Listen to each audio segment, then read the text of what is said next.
序章、一時情報の確認。この原稿を書いている5月29日現在の一時情報を概要欄に記載しました。それぞれ、Tech YES CityとGamers Nexusです。Tech YES Cityのブライアンは、ASRockのマザーボードチームから話を聞き、Gamers Nexusのスティーブは、ASRockマザーボード事業部バイスプレジデント、以下マザボ責任者、との対談を録画していました。ブライアンとスティーブの主張は完全に同一ではありませんが、まあ同じような内容だと考えてもらって良いです。ところがASRockのマザボ責任者とマザボチームでは、その内容が全く異なります。これは口述します。最初にこの動画の注意点、そして、忙しい方々向けの要点解説を語ります。このセクションでは専門用語を使ってますが、その後の前提知識セクションで、専門用語をきちんと解説します。その後今までの経緯を簡単におさらいし、ASRockからの公式見解の紹介、Tech YES CityとGamers Nexusの動画の引用を行います。まずこの動画の注意点です。この動画で語られていることは、公式発表ではありません。あくまで、ASRockのマザボチームやマザボ責任者が語った内容です。そんなバカなことをするお人がいるわけないとは思いますが、この情報をもとにASRockに凸するとか絶対にしないでください。ASRockに、こんなこと言われてたよ、もダメです。また逆に、ASRockのマザボで CPU 焼損事件なんてなかったしあるはずないし存在自体許せないというお人もいらっしゃいます。このような報告があるよ、というニュースそれ自体が許せない視聴者様なら、ブラウザバックしてください。公式発表ではない、ということはつまり、技術的数値の裏付けがないということです。ASRockや AMD でさえ、十分な資料を持ってないかもしれない段階なんです。ブライアンの言うASRockのマザーボードチームが、開発チームなのか営業チームなのかわかりません。もちろん前者の方が、技術的信憑性は高くなりますが、動画からはそれが判断できません。しつこいようですが、技術的重箱の隅をつついて上げ足を取り合ったりしないでください。ユーザーからの多数の報告は中立に見るべきだと考えますし、電気電子工学について語りたいのであれば他でやってください。それができないのならばブラウザバックしてください。この問題、オーバークロックなんてしないよ、という方々も無関係ではない可能性があります。今問題が大きくなっているのはASRockのミドルクラス以上のマザボですが、他のマザボメーカーだったとしても、数年後に突然 CPU が死ぬ可能性があるわけです。その理由は口述します。この動画では BIOS と何度も出てきますが、この中にはメーカーが担当する部分と AMD 由来の上げ差が含まれます。BIOS と出てきたら、上げ差も含んだメーカーの BIOS だと考えてください。忙しい方々向けの要点解説。まず、CPU が死んでしまう現象について。お詳しい方々に向けて一言で言うと、ASRockがシャドウボルテージその他をミスってたのにずっと全く認めなかった。だけどここに来てASRockマザボチームがゲロった、ということです。逆にASRockマザボ責任者は、今までの発表内容を繰り返しただけ、つまり、電圧などに関わる BIOS には問題はないと断言。CPU 焼損は、CPU とソケットの間のゴミや、ユーザがマザボ側ソケットにサーマルグリスを塗ったんだと主張。メモリ関連の不具合に対処するため BIOS の更新は必須、とのこと。これに対しスタジオに戻ったスティーブが反論。焼損した CPU の焼損箇所が特定の箇所に存在することや、ゴミが CPU 取り付け時に入ったのではなく、加熱によって生じた微細破片がソケット内に発生し、焼け跡を引き起こしたのではないかと分析。この説では、先のマザボチームの証言を裏付ける形になってます。その他、もしかしたらライゼン 9800X3D の初期ロットに怪しいものが混ざってたかもしれません。前者の場合は、しっかりした冷却を施していた人ほど、勝手に PBO が上がるという鬼畜仕様。後者の場合、保証期間が切れてから、ポツリポツリと CPU が死んでいきます。いや、CPU がすぐダメになってくれた方が、まだ交換できる分、マシと言うべきでしょうか。ASRock以外のマザボで CPU が死んでる場合、これが当てはまる可能性があります。この問題、インテルの昔の V コア問題に似ています。その時を思い出していただければ、ご理解いただけると思います。ASRock マザボ責任者や公式発表の主張するメモリ問題について、メモリトレーニング失敗、矢印、VSOC 上昇、矢印、CPU が停止、OR、焼損、という説もありましたが、G スキルは明確に否定。VSOC 電圧もASRock特有の問題ではないとの回答を受けてます。忙しい方々向けの要点解説はここまでです。お疲れ様でした。さてここからは前提知識を挟んでこれまでの経緯、語られた真相、そして闇を解説していきます。それでは最後まで楽しんでいってね。前提知識 PBO マザボ側の自動 OC 機能プレシジョンブーストオーバードライブ略して PBO はライゼンの自動オーバークロック機能の拡張版です。冷却や電力に余裕がある場合、負荷に応じて自動的にクロックを上げるために電力を引き上げる仕組みです。混乱するポイントなので表にしました。単なる自動オーバークロック機能がプレシジョンブーストです。これに対し PBO はプレシジョンブーストが定めた範囲をマザボ側で超えるように設定できます。もちろんメモリの XMP と同じく完全自己責任となります。ただ誤解してほしくないのですが、PBO を単純にオンにしただけでは CPU の焼損は起こりません。それではただの欠陥マザーボードになってしまいます。実際には危険域ギリギリのところでマザボ側が抑えるようになってます。この働きは BIOS で行われます。TDC と EDC、電流制限の設定。それぞれサーマルデザインカレントとエレクトリカルデザインカレントです。両方とも電流の大きさを表していて、単位はアンペアです。TDC はその CPU で連続的に消費できる長時間の電流の上限で、EDC はその CPU で許容される瞬間最大電流の上限を表しています。オーバークロックをするとき、これらの値を引き上げる必要があります。これらの設定も BIOS が担います。VSOC、SOC 電圧、SOC への電圧制限の設定。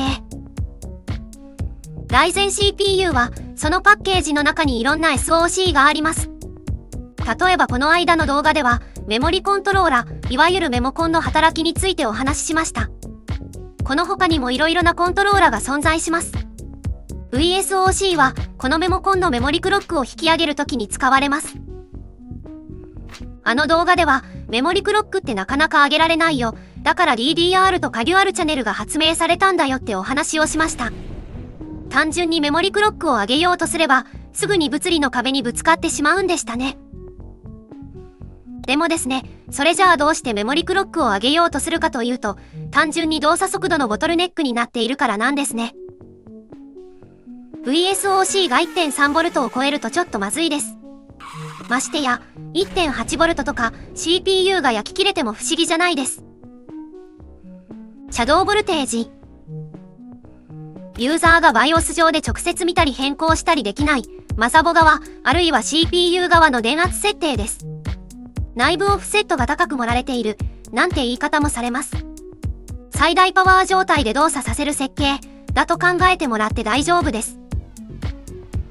なんでこんなものがあるかというと、単純に性能競争のためとかボーナスのためとか安全確保のためです。このマザボはオーバークロックに強いとか抽象的な謳い文句で語られることが多いですけれど、まあそういうことです。この値はユーザ側で見たりできないし、ましてや変更もできないのでシャドウなんですね。今回の件ではこのシャドウボルテージが大事なので覚えてくださいね。前提知識はここまでです。ではいよいよこの問題の深い闇とご対面といきましょう。これまでの経緯。このチャンネルでASRockの問題を取り上げたのが2月25日。翌日に続報をお届けし、関連情報を3月23日にアップしています。内容は後半にわたるのですが、一番の問題が CPU の焼損、つまり CPU が死亡してしまう問題です。本格的に問題視されたのは Ryzen 7 9800X3D からで、これ単独で100件以上報告されています。ASUS や MSI のマザボでも報告例はありますが、ASRockがダントツに多い。また X3D 以外は報告例はあるものの、その数は少ないです。その数は少ないと言いましたが、そもそもこの問題は AM5 に移行してから、つまりライゼン7000シリーズ以降になってから CPU の焼損や異常発熱の報告は明らかに増えています。もともとそのような報告があった中で、ASRock製マザーボードと 9800X3D の組み合わせで CPU 焼損報告が爆発的に増えたということ。はい、おっしゃりたいことはわかります。爆発的といっても CPU やマザボの生産量からしたらごくごくわずかな割合ですよね。多分昔だったらここまで大騒ぎになってないかもしれません。ASRock公式がメモリとの互換性の問題とかユーザの取り付けミスと発表してるんです。詳しくは動画の最後の方でまとめます。まずは一時情報の翻訳動画を見てください。翻訳抜粋。ASRock motherboards and Ryzen 9000 series CPUs, and ultimately premature CPU deaths. This was something that I've been looking into the last few weeks, and I finally got some answers when I went to the ASRock booth on Friday afternoon. Now, when I spoke to ASRock at the booth, they promised me that the issue is now fixed with the latest BIOS that is being rolled out across all their mid-range and high-end motherboards. So what is exactly the issue here? Well, when I sat down with the ASRock motherboard team, they told me it had to do with the EDC and TDC, which is the electric design current as well as the thermal design current. Essentially, they're saying it's an ampage problem that exists with the precision boost overdrive settings. In particular, these mid-range and high-end motherboards, say for instance a B650E or an X670E Taichi, or even a B850 Steel Legend, these motherboards of course have the ability to run Ryzen 9000 series CPUs at their maximum PBO settings out of the box. And what's happening here is ASRock told me they were setting these settings what they believe was too aggressive for what the CPUs were able to handle, at least the earlier samples. However, they do promise me that these issues have been fixed with their latest BIOS updates that they're rolling out for these mid-range and high-end motherboards. And they do tell me that the lower-end boards, say for instance an A620 HDV or something like that, shouldn't be affected by this issue simply because those PBO settings have been deliberately tuned down because of the motherboard in question and not being a high-end motherboard. So when the Ryzen 9000 series was first released, ASRock and all the other motherboard manufacturers, MSI, Asus, as well as Gigabyte, etc., they get given limits from AMD on what they can set in terms of how they can drive the CPUs.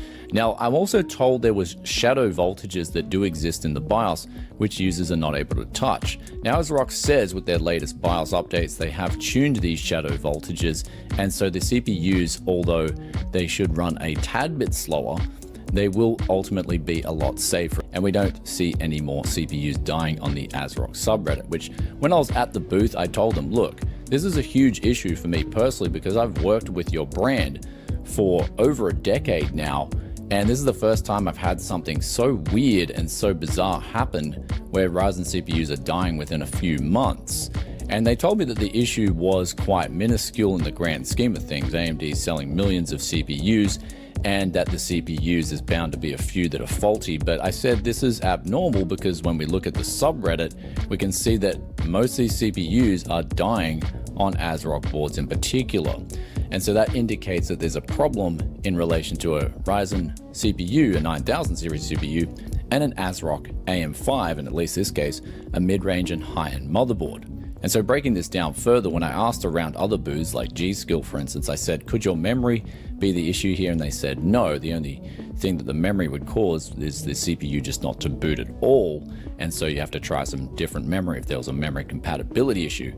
However, also pressing ASRock about the SoC voltages and why they were differing on just the ASRock boards versus the other three manufacturers, they seemed to be pretty confident that it wasn't the SoC voltage at fault here.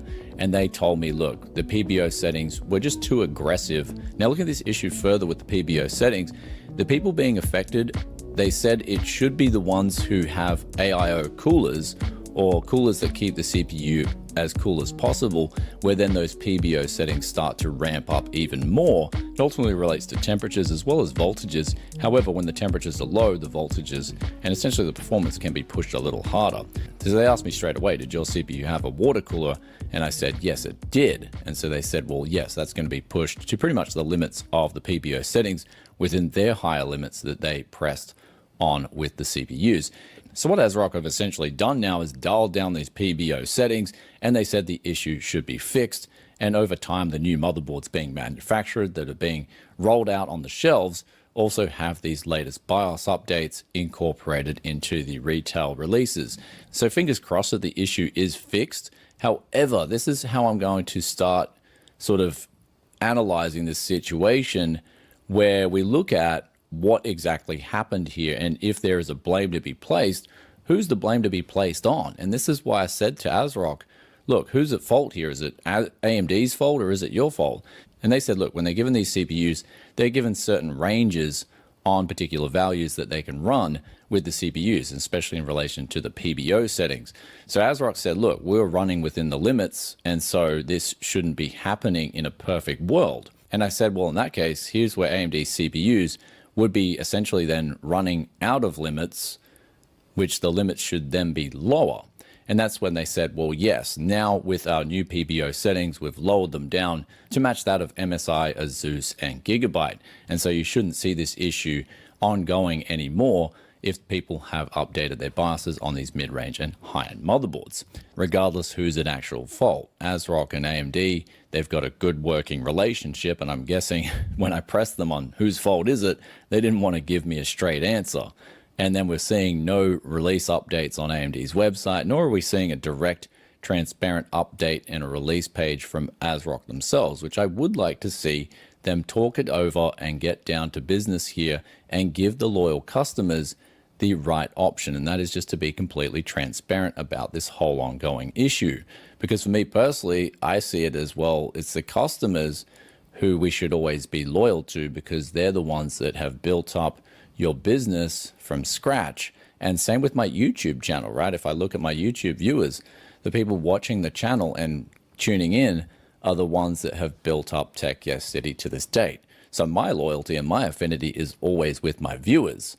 And so I'd like to see this issue being pressed from both ASRock and AMD and release a joint statement or something like that, just to say, here, look, here's what the problem was, here's who's at fault, and we've fixed it right now. But also in the meantime, it does raise some other concerns for me personally.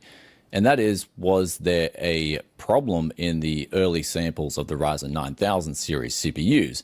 And if so, even if someone has an Asus motherboard, an MSI motherboard, or a Gigabyte motherboard, are they going to see issues, say, after 3 years' time when those warranties run out?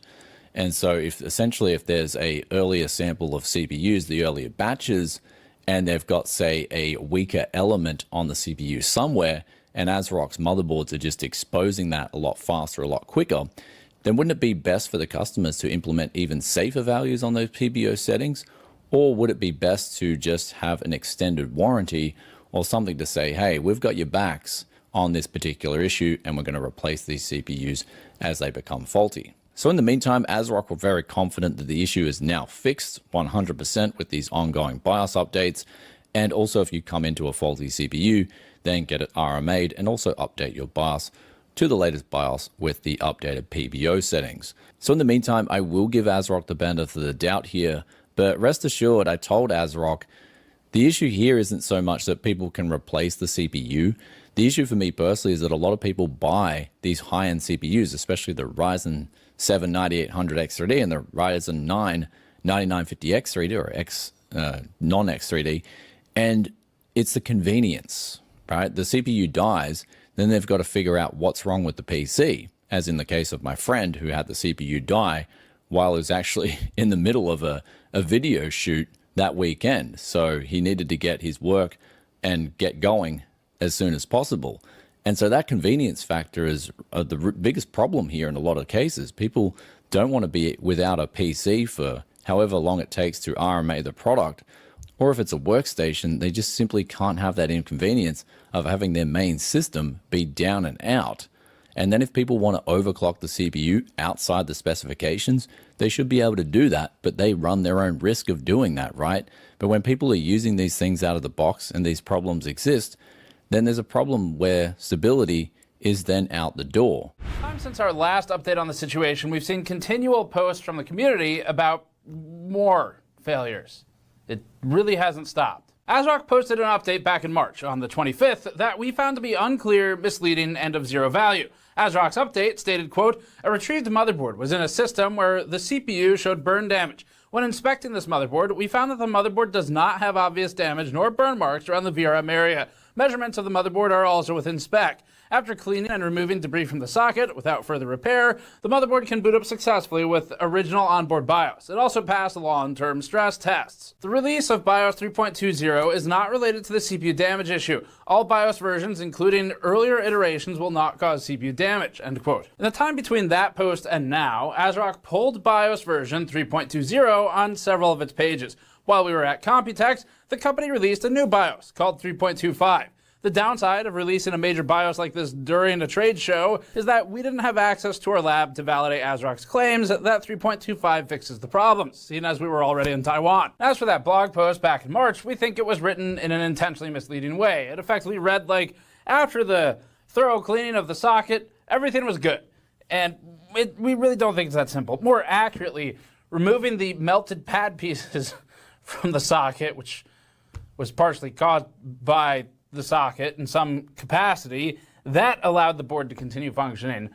But ASRock had a disconnect between that part of it and the cleaning part of it. If those melted pads were caused by ASRock's BIOS, then that's the core of the issue that's left out here. The bottom line for ASRock is that it's had these failures mounting for months now, and it's had really terrible communication with its customers, like exceptionally bad, basically none at all, except for that blog post and one other post we talked about previously, neither of which were useful. And due to ASRock's inability to sufficiently explain why CPUs are failing on its motherboards at a higher rate than other vendors, there'll be an impact on motherboard purchasing decisions. And there should be, because as a customer, you shouldn't really be buying motherboards from a company that can't communicate with its customers. This causes long-term problems and support issues.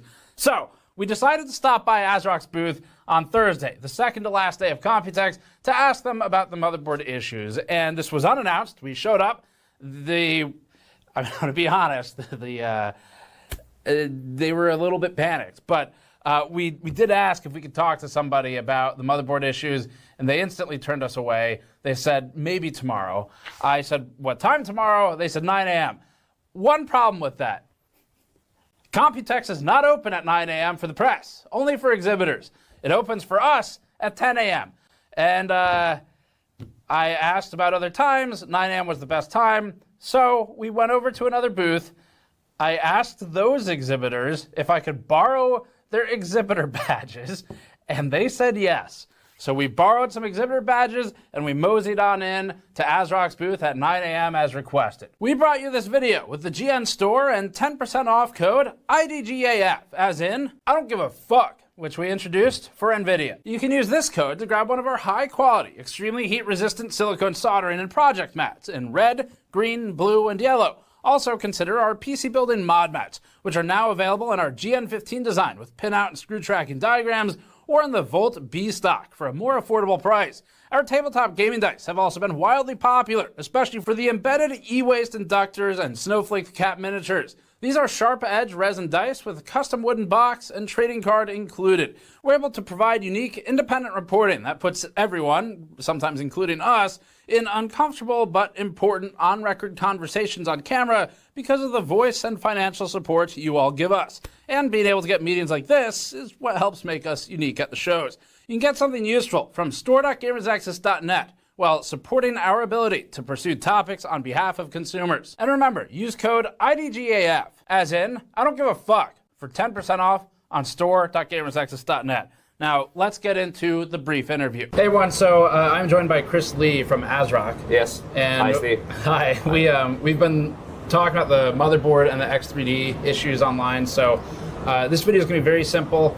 I'm just trying to get as much information as ASRock has to share. I'm sure you all have seen some of the posts on Reddit, especially about motherboard failures. A lot of it relates to X3D. We did some initial research. We didn't come to conclusions yet, so we're at Computex.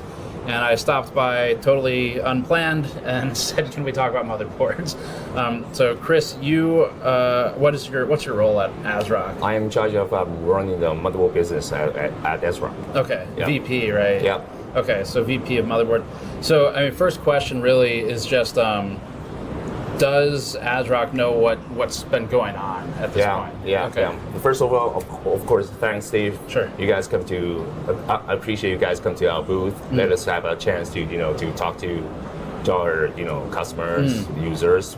All right. Of course, we realized that there are some cases was reported on the forum about the 9800 3D issues, and we are aware of that. And what we found is, okay, let's divide into, it's a little bit complex. Okay. So let's divide into three parts, right? First one is some cases, but it's a small percentage. It's like user's damage. Some thermal paste, put it on the, we found that some thermal paste on the socket, so it's costly, it's no good issue. Okay. So, but this is, let's say, user's case, right? Yeah, of course, a lot of them are not user damage. Exactly, yeah. So what are the not user issues? Yeah. And second part is we found some cases report looks like my CPU's died. They sent back the CPU, the motherboards, and we also sent back the CPU to AMD. And after test, a lot of cases the CPU is still working. Okay. So it looks like to us after that we investigate and we found that it's kind of like memory compatibility issues. Okay. So we released a BIOS 3.20. I think maybe 1 month ago, 1 or 2 months ago. Yeah, I remember it. That can fix this memory compatibility issues. Okay. Okay, so after that, some cases also fixed. Yeah. I'm closed, right? Right. There's still new ones popping up though after Yeah, that. exactly. Yeah. So And what else is there? And the last part is we found that the CPU is really defective. Okay. Okay, there's no burn mark on the outlook, but the CPU is just not working. So is that an AMD issue? AMD CPU issue? No, we're not saying AMD issue. We found that it's related to our BIOS setting. One of our BIOS settings, that's a PBO settings, the precision boost drive. And more technically, we adjust some settings, I mean, majorly two settings in that PBO. Okay. One is a thermal design current, stands, TDC. Yeah. EDC stands for electric design current. We found that our original value of these two parts may be a bit higher. Okay. So now with our new BIOS 3.25, we lower the PBO settings with these two values, and we believe it can solve the problem. What about for people who have failures that don't have PBO on? Like, are there any other settings? So, like, there was some discussion, I think it was YES City posted, and there was some posts on Reddit, but about an adaptive, like, VSOC. So has ASRock looked into that at all? No, yes, but we think that VSOC has nothing to do with this problem. Yeah. Okay. Are there any other issues you think that there are, or BIOS settings related to the failures for users who no, don't we believe that so in this BIOS we refine this PBO settings and we believe we can solve the issues. Okay. So now these BIOS are already available to download on the website. So if you have the BIOS if you have the motherboards on hand, you can update this BIOS through the BIOS flashback or through the normal BIOS update process. And then we also deploy this new BIOS into our, let's say, factory mass production. So all the boards from the factories, new boards coming with a new BIOS, should be no issues. What about boards at retailers already? Then it's just like I said, it needs to update the BIOS. Okay. Yeah. So is the current recommendation for anyone on an ASRock board for this generation? Are you guys recommending to update to 3.25? Yes. Okay. Yes. And then that should already be available, I guess, for all AM5 boards, ASRock boards. Yes. Okay. All right, and then what about if there's for people who have had failures? What is the warranty commitment from you guys? Okay. Until today, we found that some CPU really defective, and also AMD covered these things. So just through the normal RMA process, send the CPU back to AMD. Okay. Okay. But for the motherboard until today, we didn't find any single one motherboards was failed. Really? It's defective. Yeah. Motherboard's still working, so motherboard is good. Meaning, if you change the CPU to a different CPU, the board works. It still works. Yeah. Okay. Exactly. Yeah. If the user had some failures, so I've seen some reports of shutdowns, but hasn't completely stopped working yet. Is there any reason people should be worried about like damage to the CPU? No, I believe not. Yeah. Okay. Yeah. For the warranty process, so if someone has an issue with an ASRock board and they send it in under warranty, is ASRock paying for the shipping both ways? Yes. Okay, good. Okay. The rollout for the BIOS, so that's already going through mass production. That's for all boards going forward, all new Yes. boards. Yes. How about the values? So TDC and EDC, do you happen to know what the change was to the values? Basically, we lower that values, Yeah. but it depends on the VRM design on Okay. different boards. So each board needs to set different values. So I cannot say, Sure. to set this value or yeah. Do you happen to know any off the top of your head for any one particular board? Like how big of, I'm basically looking for like, how big was the change? Oh yeah. Sorry, I don't have that number in my mind. Got it. Okay. So I think the questions people are going to have are just going to be for anyone who's experienced a failure or what they think is a failure, but they don't have PBO on. And it sounds like you guys don't think there's any motherboard issue for that type of situation. Because what you've given is basically a PBO thing, Yeah. right? Yeah. Or I guess memory compatibility was the other claim. Yeah. But you don't think there's any other underlying issue? Yes. Until now, we believe it's Okay. these two issues. What about the pins? So some of the photos I've seen have had pins that have had like lightly scorched, burned pads after coming out of the ASRock board. So For that CPU, you mean the CPU with the burn mark, right? Some of them, yeah. Yeah. It's more than one. We have sent that CPU back to the AMD, but we're still waiting for the analyzed result. Okay. Yeah. Do you think this is a problem that other motherboard vendors are experiencing also? Sorry, I know you don't work for them. Yeah, but exactly. I'm just So like, also I cannot comment on Okay, that. sure. Yeah. Okay. All right. So then, in terms of like action items or commitments, I guess. Correct me if I'm wrong on any of this. The recommendation from ASRock is to update to 3.25. If you buy a new board, don't assume it has 3.25 on it because it might have been at the retailer already even before the change. If there's a defect, then ASRock will pay for shipping both ways, and I guess either swap the board if it's broken or if there's a CPU issue. I mean, are you replacing the CPUs, or you send it back to the customer and tell them to go to AMD, or how does that work if they send both in and the CPU is the problem? Yeah, I mean, that's why we don't sell the motherboards, Yeah. right? So CPU, if they buy from, let's say, any retailers, they just send it back and say CPU is defective. So then you would send it back to them. Yeah. And then they go through AMD, I guess, to warranty the CPU or the retailer. If that happens. Yeah. Okay, got it. Is there anything else on this issue? I mean, anything you want to talk about or say to the community? Because I think one of the frustrations for people was that ASRock has been very quiet about all of this. So, I mean, can you just address the customer base? Anything further you want to add to the situation? No, because just like I said in the beginning, it's like a complex issues. So we need to really to dig out and figure out what's the real problem is. So it might take some time. So I'm really sorry about that. But our R&D team is really working hard on it. So case by case, see what's the memory compatibility issues. What is let's say the PBO settings issues. So it takes some time. Okay. Last one is ASRock doing anything, or have you made any internal changes for the future to try and prevent this from happening? Any process changes that you've made to try and prevent issues like this from happening in the future? Let's say for this time, we think that maybe there's nothing special process.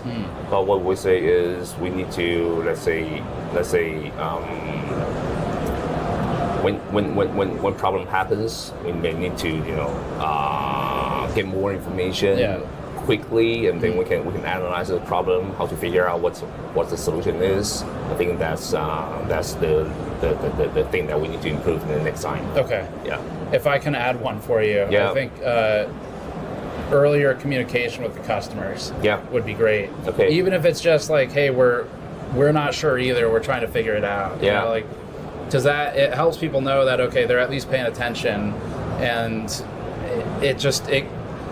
it gets kind of crazy if everyone's panicking about, I'm seeing photos on Reddit every day. It's like the 12-volt high power issue when it was new, right? Okay. Like everyone's seeing these failures, they're worried about their board, and just putting something out there like, hey, we're aware of it, we're looking into it. If there's a problem, we're committed to replacing it. You know, like that. That's my feedback. Yeah. Agree with you. But okay, like I said, we don't want to give the wrong information to users. I know, and that's why I think it's okay. But I totally agree with you. We need to, we need to give a user the update, something like that. I think there's a middle step, right, between guessing and being wrong, and just saying we don't know yet, we're looking into it. Because at least then it's like, okay, they're aware. Right? Yeah, cool. So anyway, okay, that's the update then. Thank you for joining Thanks, me. Steve. Yeah. Thank you. And we will see you all next time. All right, so now that we're back in the studio, that's a difficult environment to try and fact check things for something that was updated during the show. And we didn't have access to the motherboards or the test benches to try and validate the claims. So we're back here now. We're not fully convinced that what was discussed will fix the problem. The fix that was mentioned was very focused on PBO. And we know for a fact from talking with users who have had failures and reading posts on Reddit and elsewhere where the failures have been discussed, that PBO is not always on in instances of the failures, which is why I asked in the interview, well, what about everyone else? And the answer was basically, no, that should pretty much fix it. So we're not convinced about that. And we're going to wait at this point another week or two, because now that BIOS is out there, we should start seeing reports coming back pretty quickly if there are continual failures, and then can narrow in further on what those are. Now, this is our first serious encounter with ASRock since it seems like they blacklisted us years and years ago when we produced a VRM and motherboard review that they didn't like. So we haven't worked with ASRock a whole lot. People have changed in that time in terms of the staff at the company, and we'll give them credit for taking the meeting, and realistically, meetings should be like this. Now, we didn't get all the information I wanted to get, and I do think there's more to it, but at least they took the meeting. We only need to go full Acers when there's enough evidence of trying to cover things up and refusing to acknowledge or deal with anything properly. There's always a chance of that. But for now, ASRock's VP does get credit for going on camera with no notice and taking the responsibility of the meeting, even though he had other people he could have put in front of him there. At this time, we've at least gotten something on record from ASRock. They've spoken about the issue. Now we have something we can validate against. At this stage, what we need is to see what reports emerge from users who are using version 3.25. That's the important part. We're going to keep monitoring it. And one thing we're wondering, so we have a board here I'm about to talk about, but we're wondering if they have some sort of manufacturing or socket debris issue that's related to all this but not discussed. Now, that's not to say there can't also be a TDC and EDC BIOS issue with PBO. I would fully believe that that is part of the problem, so we're not dismissing that. I think there's more to it, though. And because some of the failures have these sort of cosmetic weird scorch marks on the pads that can be wiped off and then resolved, which really would only track if it's something else burning, like debris, we do wonder if there's a manufacturing issue. And we also bought another... これまで考えられてきた原因。これまで議論されてきた原因は、主に4つあります。これらの原因とされるものはすべてユーザー同士の議論の結果であり、電子工学の上級エンジニアが書いたものではないことに留意してください。1、構造的脆弱性。PM5 は LGA 方式、つまりピンがマザーボード側に移動しました。今まで自作を悩ませてきたピン折れがなくなった代わりに、接触不良、つまりショートが構造的に起きやすくなりました。少しの微妙な接触不良が短絡を引き起こし、ソケット内でスパークが起きることが予想されています。また、ホコリなどの異物、デブリと呼ばれますが、これが入り込むことで接触面が焼損する可能性があります。ASRockの公式発表で言われていた一つは、これです。2、PBO と高電力設計の反動。最近の CPU は、オーバークロックの余地が少なくなった、とよく言われます。これは出荷時からすでにギリギリまでオーバークロックされている状態が普通になってきたからです。ライバルより優れた性能を引き出すならこの方法しかありませんし、実際に GPU もそうですが、OC モデルなんて謳う製品が吐いて捨てるほどあります。OC モデルはあっても良いですが、これは普通の製品じゃないです。マザボにしても同じ傾向があって、PBO を前提としたチューニング済みの製品が多く出回っています。初めの頃こそそれを売りにしていましたが、今ではそれが当たり前になってしまった感じがあります。普段はギリギリの危険域を超えないように BIOS が見張ってますが、もともとこれでは製品寿命が短くなるのは当たり前です。そしてもし、頼みの綱の BIOS にミスがあったら、はい、ある日突然過電流が流れて CPU が焼損します。ASRockのマザボチームが言っていた原因の一つは、これが該当します。3、DDR5 導入による VSOC 管理の難しさ。AM5 では DDR5 が必須。これにより SOC 電圧、VSOC の管理がより重要になりました。BIOS にミスがあると、VSOC が 1.8V に跳ね上がるはずだ、と議論されてきました。特に X3D 導入によって、コークロック時の制御がかなりシビアになっています。例えばメモリトレーニングの失敗や、瞬間的な電圧制御の甘さがあるのではないか。上げ差を含む BIOS は、まだまだ未成熟なのではないか、と言われてきました。G スキルが明確に否定したのは、この項目になります。あくまで、突然のクラッシュ程度を想定していて、これはメモリメーカーも認めるところです。ASRockが公表していたメモリとの相互干渉もここに入りますが、おそらくですけど、CPU 焼損までは含んでいません。4、X3D の構造的欠陥の可能性。これはどうしようもないのですが、キャッシュがスタック構造になっている分、熱がこもりやすくなっています。当然 AMD も対策してますし、そこが AMD のすごいところでもあるのですが、それを PBO が台無しにします。結果、局所的に熱がこもり、その部分だけ熱膨張した CPU の写真が出回っています。これら4つの原因は、例えば、Ryzen 7 7800X3D なら、初期 BIOS で PBO 有効、TAS、EXPO 有効、矢印、多数の焼損報告。Ryzen 7 9800X3D なら、BIOS 3.2 までで TDC、EDC が課題設定、矢印、多数の CPU 裏面パッド焦げ、ソケット変色の報告、などが議論されてきました。ASRockからの公式見解。公式サイトの URL は概要欄に記載します。ASRockが徹底的に調査した結果、判明したと報告したのは2点。1、CPU ソケットにデブリがあったから CPU が焼損した。デブリを除去したらマザボは正常に動いた。2、メモリ互換性を向上させるために BIOS を更新した。ただし今までのいずれの BIOS でも CPU 焼損の原因ではない。1については端的に言うと、ユーザのミスを指摘しています。また、主張しているのはマザボが壊れていないということであって、CPU が死んでるのか、別の CPU でストレステストをしたのかは不明。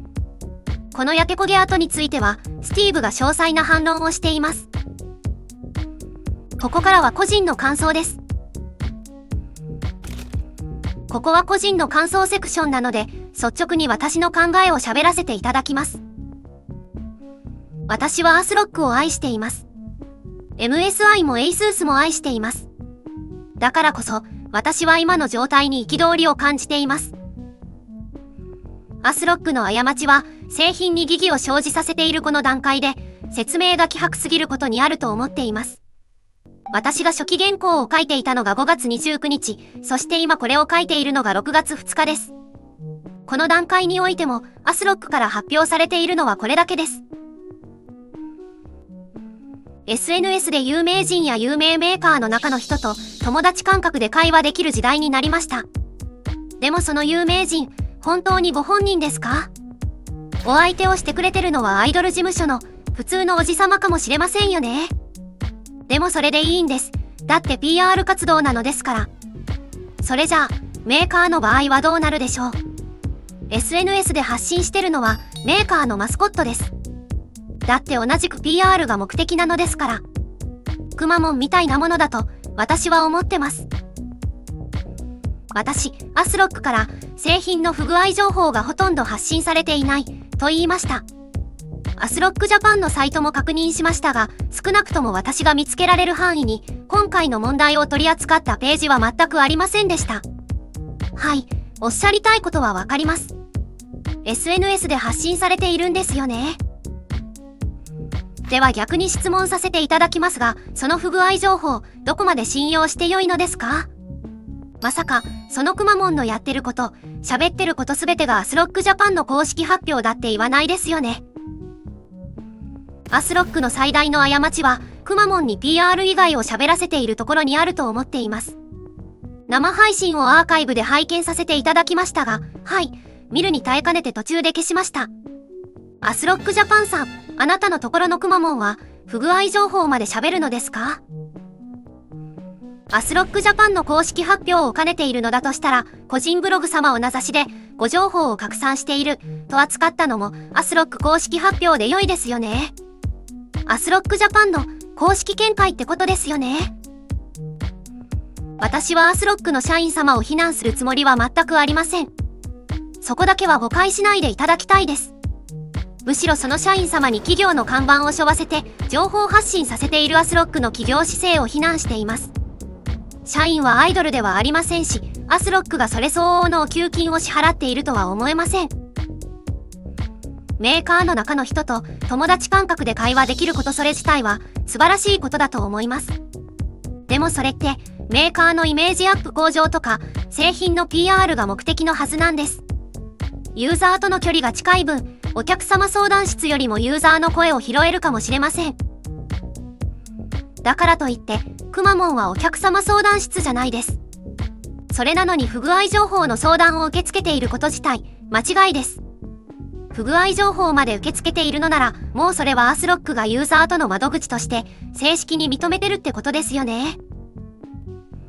何が言いたいのかというと、ASRockは企業としてほとんど何も不具合情報を発信していないということ。SNS や YouTube の生配信をASRockジャパンが正式な情報発信と考えているのなら、そちらの方が大問題です。この線引きを曖昧にし続けて、企業として大きな損失を生じさせた例はたくさんあります。そのような企業は決まってこう言うんです。社員が勝手にやったことだ、と。だからこの話は闇深いんです。繰り返しますが、私はASRockが大好きです。この地獄のゴミくずチャンネルを見てくださってる方々も、きっとASRockが大好きだと思います。なぜなら一度でもASRock製品を使ったことがあるからです。たくさんの思い出があるんです。ギガバイトだって MSI だって同じです。ASRockという PC パーツメーカーが大好きだから怒ってるんです。PC パーツが大好きなお人は人口ボリュームで言うと大人の方々が多いです。80年代、90年代のパーツにもお詳しい。だから皆さん、お優しいんです。若いお人が過ちを犯していてもすぐに怒り出したりしない。それどころか応援さえしてくれる。なぜなら大人だからです。だから今回の VP、バイスプレジデントのクリスさんがインタビューに応じた時の発言もASRockの公式発表ではないんですね。バイスプレジデントは直訳すると副社長です。ASRockジャパンの生配信で社員様がクリスを副社長って訳されてましたけど実際は、っておっしゃってました。情報の東大様がサムネに大きく、副社長って書いてたから、それに対しての発言なのかなって勝手に思いましたが、正しいのは情報の東大様です。バイスプレジデントって日本の企業にはないポジションなんです。無理やり当てはめるなら、部門統括部長になりますが、バイスプレジデントの権限はもっともっと強い。どれくらい強いかというと、日本企業の副社長がピタリとはまります。最近は社長のことをやたら CEO って紹介する企業が増えました。それなら VP、バイスプレジデントは副社長ですよね。そんな VP の発言も企業の公式発表ではないんです。世間はそう受け取らないかもしれませんが、あの発言はASRockが企業として発信したわけではないです。ASRockの CPU 焼損事件は単に CPU を壊してしまうかもしれないという問題ではありません。ASRockが問題を隠そうとしているように見えていることが大問題なんです。そしてあたかもASRockジャパンは問題に対して真摯に取り組んでいるように見えて、情報発信それ自体がASRockの公式発表なのかどうかが疑わしい。ASRock製品のユーザーを友達か何かと勘違いしているのか、わざとなのか。もしかしたら、マザボの製造工程に問題があったのに隠しているんじゃないか。企業としての公式発表が希薄だから、ユーザーの間で疑念がどんどん膨らんでいく。そんな企業のマザボ、次も買いたいと思いますか？返品に応じてくれるからありがたく思えと。問題の本質は、ASRockのあり方そのものなんです。ということで以上です。ご視聴ありがとうございました。